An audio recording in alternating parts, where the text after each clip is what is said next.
Hello, everybody. My name is John, and today I'm going to be talking a little bit about the Hillary Clinton email scandal, something I've recently done a research project on for my English 102 class here at the University of South Carolina. But first, let's talk about what we're dealing with in America today. Right now, the U.S. is in the wake of the presidential election. At this stage, we're still in the primaries, trying to see which candidate from each respective party is going to take over and try and get their spot as the next president of the United States.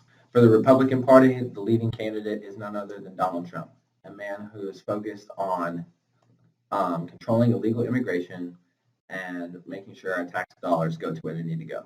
On the Democratic side of the campaign, we have Hillary Clinton, a woman who's been around politics for a long time and is focused on improving the U.S.'s international relations. While Donald Trump has been under some fire for his ideas being kind of stupid, and for possibly making racist and sexist remarks while on his campaign trail, it's Hillary Clinton who ultimately comes out under the most fire, and this is why.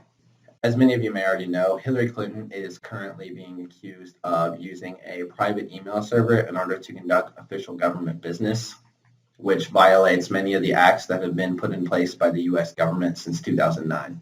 Now, I have a feeling some watching this may be thinking, oh, this isn't such a big deal. It's just emails. Like, who cares about emails? I barely even read my emails. But it actually comes out to be a little bit more important than you think. But in order for me to really explain this, I need to go back a little bit in time and sort of go through events that led up to where we're at today with the situation.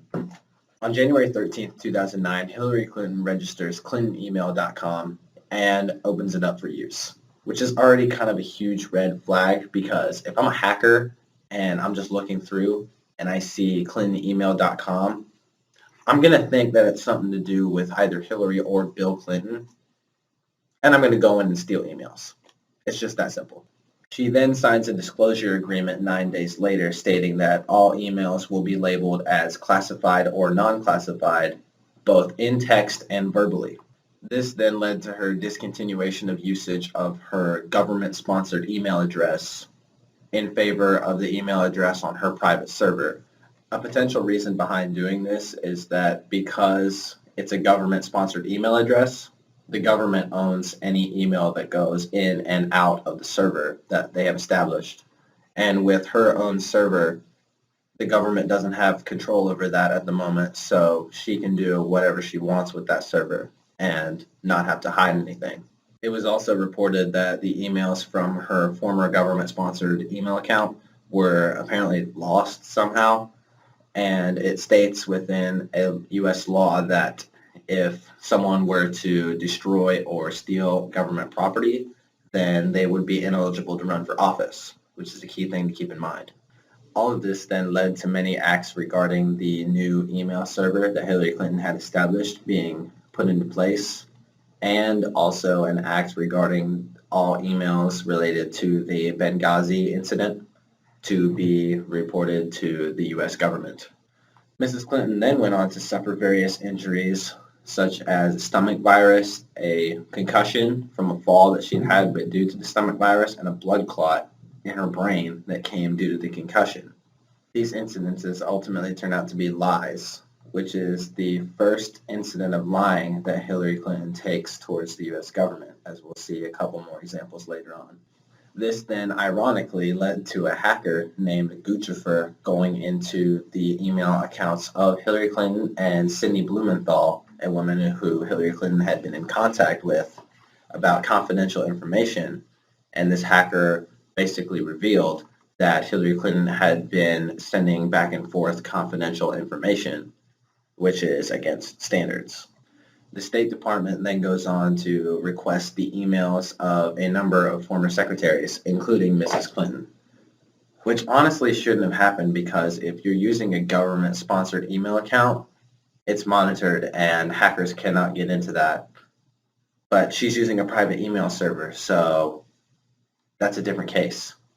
President Obama then gets involved and updates the Federal Record Act saying that all work-related emails need to be forwarded to the State Department. And Clinton's officers and advisors decided not to do this electronically. Instead, they printed out 30,000 plus emails, equaling 55,000 plus pages, and handed it to the State Department, which is a little bit strange. Hillary Clinton then goes on to announce that she's going to run for president. And in a statement regarding her private email address, a statement asked to her in a small press conference, she responded with that she had never sent any confidential or classified email addresses ever through that email account. This is where I'm going to stop sort of the timeline section of it and go in to say that Mrs. Clinton is lying once again, because within the emails that she has sent, they're up online actually, you can go look at them, all 30,000 plus of them. But within these emails, there's many of them that have been labeled as confidential. There's a few that have been labeled as top secret, and you can actually see those emails for yourself and read them and see all the information that has been sent out within them regarding Benghazi, other terrorist attacks, anything like that.